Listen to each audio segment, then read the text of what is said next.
დედამიწაზე მეტეორიტები ყოველდღიურად ცვივა.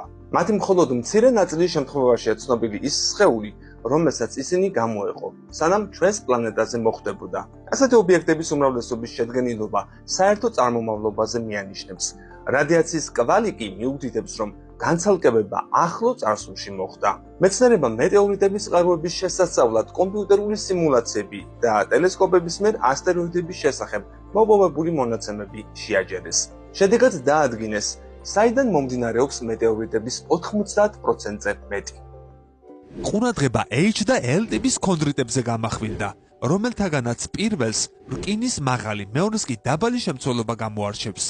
ისინი ჩვენს კოსმოსურ სამეზობლოში ყველაზე გავრცელებულია. მათი წარმომავლობა მარსსა და იუპიტერს შორის არსებული ასტეროიდთა სარტყლის სამ ჯგუფს დაუკავშირეს: მასალიას, კარენსა და კორონის. გამოთვლებით გაირკვა ისიც, რომ პირველ ჯგუფში შეჯახებები 466 და 40 მილიონი წლის წინ მოხდა. დანარჩენ ორში კი დაახლოებით 5.8 და 7.6 მილიონი წლის წინ. ამის დასტური მტვრის მასები, ქონდრიტებზე დამჩნეული რადიაციის კვალი და ატმოსფეროში შემოსვლამდე მათი ტრაექტორიაა. ასტეროიდთა გვიანდელი შეჯახებების შედეგად მცირე ზომის ის ობიექტები უნდა წარმოქმნილიყო, რომლებიც დედამიწაზე ახლად ცვივა. სპეციალისტებმა სხვაგვარი ქონდრიტები შეისწავლეს, რომლებიც ვერიტასის, პოლანასა და ეოსეს ჯგუფებთან დააკავშირეს.